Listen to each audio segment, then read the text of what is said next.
Massive bit of win, the king of champions. The last one's done in his Cuban. He does the job that he needs to do and get that fight on the exit. Absolutely brilliant. We just witnessed the greatest moment in world history as an esport. It was absolutely incredible. Overcome the biggest team to win the Intel Extreme Masters.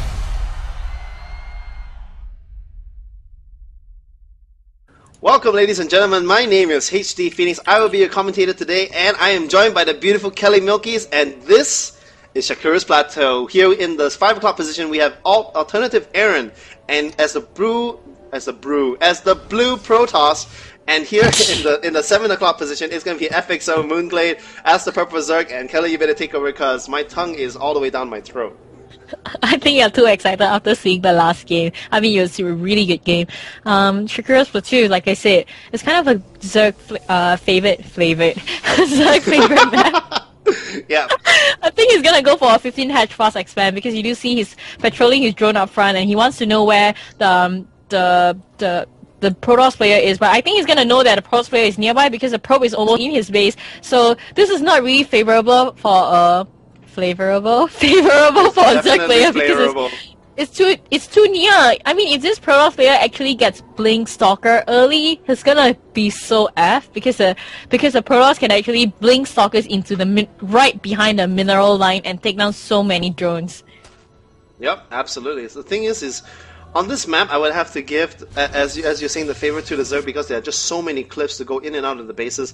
And Blink Stalkers, with proper Blink Stalkers, you can do so much harass, so much damage. And, you know, you actually see a lot of very interesting games. But the thing is once again, because of these close spawns, because of these destructible rocks into the back of the base, I'm going to have to give Aaron the favor here on this map. Because, I mean, no Zerg wants to play like this. Because it's just so... I mean, Zerg needs the mobility. Zerg loves those wide open spaces, and a couple force fields on this ramp if you're making a push, and you can just get owned. Oh dear, this pro might die. Okay, no, he doesn't die. He survives with 5-5. If you can see Glade's play right now, it's kind of interesting. He actually built his spawning pool before he builds his extractor, which is normally what he would do. He will do like a 14 extractor, 14 pool, and he will go for mass splitting to defend his base, but right now he doesn't have gas, so maybe he's not going for early speedling. He has 2 Zerglings out though to scout and to prevent any early aggression from the Protoss player. Protoss already has almost his second gas up. What do you think about that? What do you think the Protoss player is gonna try to go for? Is he still gonna go for a 3-gate fast expand or more like a fast blink stalker build? Well, seeing as how I made 2 predictions and I already owe you $10, I'm a little scared to make predictions right now, but if I was in Aaron's shoes at this cross position, Void Rays. I'll put 2 Void Rays. He has a pylon at the back rocks though, so that's either to scout or to build a really near tech building. I would say right now he's gonna have his first sentry out, and you can see Glade is gonna put out his first gas. You can see that his probe is actually in a position where Ranson actually put down his double Stargate. Ooh, I did call it. So it's going to be a fast Stargate. He is going to use this double early gas, and the question is going to be how many queens does Glade have? Because and the question also is if Glade will spot this, because if he spots this, he's gonna put down defense really fast. So here comes the sentry to try to deny the overlord. We're gonna have to switch to Glade's camera to see what he sees. And actually, the path of this overlord is actually coming towards the front of the base. He sees the pylon, but he does not see the Stargate. He sees the Stargate. He sees the gateway. No, he doesn't. He doesn't see it. Yeah. And oh no, I don't think Glade is going to be ready for this. The question is how many queens is he going to be able to get out in time? And Glade just thinks it's a normal game, so he's going to get his spine crawler on the harvester count. They are dead even, and this could be huge. Here comes the first Void Ray. It is being chrono boosted out. He does have enough gas eventually for a second one, and right now Glade does not have any other overlords in place to spot this. The closest overlord that he has is only just on the way, and it's going to be too late. I'm loving this play from Aaron. He's being really adventurous, and even though he has lost the first game, he's like, okay, you know what? I'm going to be really confident and go for fast Void Ray, and I'm going to try to deny his scout as best as I can. He's going to put down 4 gates, though, so it's going to be a 4 gate with a star pod. I'm liking his build.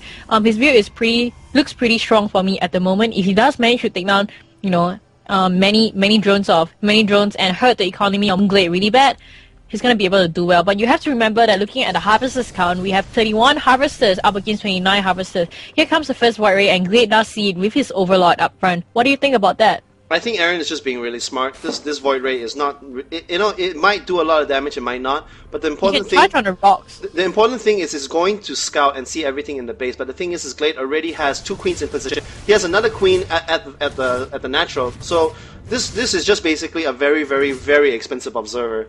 But right now he does see the saturation in the base. He should probably poke this Void Ray over here just to take a look. But he's seeing that, okay, I don't see any Roach Warren. I'm gonna back out and. You know, I should be just fine because Glade is He's basically... He's going for Void Ray though. He's coming for his second Void Ray this time. Ah, okay. So... I think he really wants it. Look at that. He's putting his Void Ray in and Glade totally doesn't see it. He's like, zap. Zap you once. Zergling to death. It's just an expensive observer. And look at that, he is going to... Here comes warping in of the Zealots and the Sentry. He's gonna do a timing 4-gate with Void Ray push. Oh, this one actually proved to be a really big challenge for Glade there, because looking at the army size, Glade has $300 worth of army up against this Zealot, Stalker, and Sentry army from Aaron. So I'm going to give the edge to Glade right now because he does have 2 Spine Crawlers. There are 2 more Spine Crawlers on the way. I know he is going to get another Void Ray. Here comes the second Void Ray across the field. Aaron is going to wait for that. No, he is not. He's going to wait for one more warp. He is going to come in here. The Queens do have enough energy for transfusion. I do not like this. The Queens are focusing down the Void Rays, and this is going to be a disaster for Aaron. All the units are going down. They are transfusing right away, and the thing is Aaron invested so much in this push, and he is still on 1 base. Looking at the harvester count, it's 43. I think he's gonna go again, because the only way to make this worthwhile is to go again, which he's doing right now. Look at the Zealot going in with the Guardian Shield. He's gonna go in. Here comes the Sentry. I hope he doesn't Sentry himself out again, because he is using Zealot and not Stalkers after all. Sentries are zapping away at the Spine Crawlers. There's 4 Spine Crawlers though. I think he's gonna able to hold this off quite well. Look at that. He's gonna chop away at the Spine Crawlers. His Warrior is quite charged at the moment. His Warrior, however, is gonna go down to the Queen, I think. There you go. The Warrior does go down, and he's gonna bring all his drone out to try to defend this, which is really important. He's gonna try to get a surround on these Stalkers over here. And the thing is this is really, really good for Aaron because he is sacrificing a lot of drones to deflect this push. Right now he is streaming out. He's actually not stopped all production, and actually Glade could be in a lot of trouble here. The Spine Crawler is down, but there is a lot of Zerglings, and the Zerglings are streaming away. They're tearing these Stalkers and Sentries apart, and they're gonna pull back and not engage the Zealots. And right now, because of that last push, able to take out that Sentry, that very, very key Sentry, I'm going to have to give the balance once again to Glade, and even blocking off, controlling the space with a hatchery. And I really like this play. He's getting more queens. They do have energy to transfuse. And looking at the harvester count, it is even once again. And he is unrelenting with this pressure. I mean, he's doing a 4-gate Void Ray all-in. He hasn't expanded yet. He needs to do this, otherwise he'll lose the game. But you have to remember, he kind of blocked himself out with his force field right there, and he exposed his Void Ray. He shouldn't have exposed his Void Ray if he was thinking of a 4-gate all-in with Starport build. What do you think? I honestly would think it would have worked better if he didn't expose his Void Ray so early in the game. Yeah, I think so. I don't think Glade would have gotten Hydras that quickly because, you see, Glade hasn't made a single Roach because he's been saving his gas, saving his minerals for Hydras. He now has a very, very healthy things, and the thing is once you have enough Zerglings to tank for Hydras, Hydras are absolute beasts, and right now nothing in Aaron's composition is good against Hydras. These Zealots absolutely melt to Hydras. Hydras actually do twice the damage of a Roach, and this is going to be so one-sided. It's not going to be even funny. Like, Aaron knows this, and he knows that he is going to get his expansion. This is so late, though. Aaron knows this. He's in a lot of trouble. He needs to tech 2 Colossus or High Templar, or this push by Glade with Hydras and Lynx is going to crush him. I really hope Aaron can do a comeback with this, because it doesn't really look good for him right now. But if he can, like what he's doing right now, he's kind of forcing Glade to be defensive while he is trying to macro up. But we have to. Glade is experienced, so maybe he'd be like, okay, you know what? I'm gonna have to try to push out and see how far ahead in his economy, because I think Aaron is making Glade believe that he has an expansion up and running and being saturated, but in fact he doesn't have. So he manages to be aggressive right now, keep Glade in his base. He might be able to catch up in economy wise. Absolutely. Actually, the nexus of Aaron is coming out. Glade does not see any of this, and actually he is going to pull back. This Zergling is going to see, actually the entire army composition is going to give Glade the bonus to pull out, and he is going to go across. And right now, if these armies were to clash, I'm going to say GLaDe is going to overwhelmingly win. Do these Hydras have any upgrades? They do not. We have 8 more Hydras on the field, and Hydras are very, very expensive. GLaDe knows he has a very, very small window because it was a 4-gate all-in, 4-gate with Void Ray all-in, and he's not going to have Colossus, so he is making non-stop Hydras because he knows he's not going to let Aaron get the chance to tech up, and he's not even going to get any upgrades. He's going to mass as much units as he can. He's just going to push, and this is a scary army. Like, he can't delay it with force fields. Aaron needs to delay this with force fields as long as he can, because, you know, if not, this army is just going to be so impressive. Here he comes right now. He's gonna try to push him with his Hydra and also his army, but he does catch his feelings behind the force field though. His Hydras are like stuck behind, thinking, no, let us in, but it's not getting put in, and he has a lot of energy to block the Hydra army there, so he's gonna be very careful with his force field, which he does manage to break GLaDe's army into half again. Aaron is doing so well against GLaDe at the moment. You can see his Hydras are like stuck behind the wall, and he's like, okay, I got caught, my Zerglings got trapped in, half my Hydra army got trapped inside also. I'm really scared to go in. I'm not sure he has enough energy for another 3 force fields to block the ramp. He's gonna do the right thing and back off for the moment.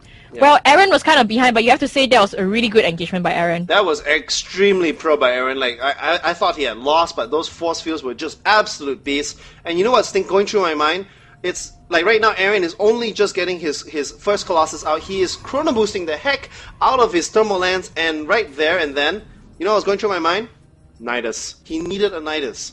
And if you got 2 Nidus, you can put 1 Nidus here, you can put 1 Nidus in the main base, and man, that would have been super effective. Wow, look at the creep spread of GLaDe right now. He has so many. Let me see. He has like 8. He has 8 creep tumor, and he's gonna expand, and his creep is gonna go into the direction of where he's attacking. So it's gonna spread really quick. Look at that, it's spreading super fast right now. He has an overseer. He's gonna go in and scout and see what is happening in Aaron's base right there. Aaron is doing well for someone who actually failed his 4-gate Void Ray all in, because he did manage to, like I said, keep GLaDe in his base just purely with Zealots and 1 Void Ray. Yeah. The thing is right now GLaDe is getting his critical upgrades. He knows it's going into a mid, if not late game. And the thing is the longer the Protoss turtles, the longer the Protoss is allowed to get tech. Then the more time they have to basically build that death ball. And right now GLaDe's army is comprised 100% of Hydras, and Hydras are going to get screwed over if there are going to be a lot of sentries with Colossus. So GLaDe needs to get his Spire up ASAP. His Spire is up. And also his Roaches. He needs Roaches to tank this. Absolutely. So he's going to go immediately on 6 gas, and once he has 6 gas, he's going to be able to get enough for Corruptors, and the question is this big push by Aaron going to do anything? Right now he is thinking about moving out. He is warping in a lot of Stalkers. This army is actually a smaller... I think I'm not going to agree with Aaron. He should not be pushing. He needs at least 2 more Colossus. He needs at least 3 more Void Rays. And this is... I think he's going for it. I think he's being too ambitious with this. This could really win him the game. It could also completely lose him the game. It's going to come down to the micro. Okay, I'm gonna say, even though GLaDe is a more experienced player, he might have a bit of problem against this Protoss Death Ball army. If his army gets cut into half by the full energy sentries that Aaron has, it's gonna be in so much trouble. He's gonna try to flank his Corruptors from behind to go for the Colossus. Here comes the force field, first force field, second force field goes up, and here comes the Hydra. Hydra's gonna pick away at the Stalkers. His Corruptors are his Colossus taking hits from the Corruptors, really big hits from the Corruptors, and there you see his Hydras, and you do see 11 Roaches in production. He's wanting to defend this really badly because... oh god, he lost all his Colossus, and here comes his Stalkers though. His Stalkers are still really strong. His Stalkers are going to pick away at the Corruptors. I wish he has Blink. If he has Blink, this is going to be so much more epic. Well, the thing is that it's going to come down to the reinforcement and the economy of both players. Right now, GLaDe is more than happy to trade armies because he has such a bigger economy. He is making 15 Roaches at the same time, but meanwhile, right now, aLtAaron only has 4 gateways, so I mean, the rebuilding of the army is going to be so critical, and the critical unit is Colossus, and you cannot warp in Colossus, and right now, he only has 1 Robo Base, so he can only make Colossus 1 at a time, and... I mean, this is just going to shape up like the first game. GLaDe is firmly in control. He is not... What is this? This is a gigantic conga line of drones. 21 drones coming to this fourth fresh base. And GLaDe is... I like to move it. She likes to move it. We like to... Move it! Yeah, and what I want to see is infestors, because fungal growth on this army and they can't blink is LOL lol. And did I just repeat myself? LOL lol. But we are gonna get an engagement here. There are no more sentries here for force field. We do get a guardian shield. It's not enough force fields, and this army is going to GG out of this game because this is way too strong. And these roaches are tearing these stalkers apart. These roaches do have 1-1 upgrades. The stalkers have 0-0. GG. Too many corruptors.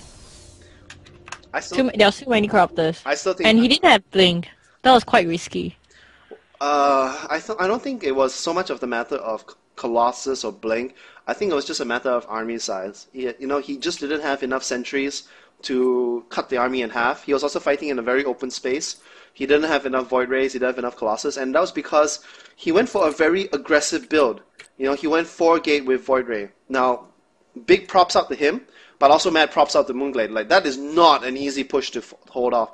And aLtAaron was so persistent with it. He did 3 to 4 waves of attacks over and over and over and over again. That worked out for him though. You saw how he kept Glade in his base. Yeah, absolutely. No, I mean, but see the moment the pressure stopped, then Glade's like, okay, 20 drones. So yeah, it was just a war of attrition, a war that Glade was very happy to fight because he.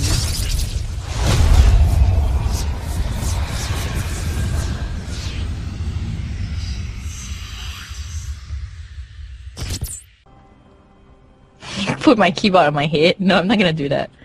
Okay, we're gonna go right now. We're gonna go back into the game. Alright, and enjoy the intro once again, guys.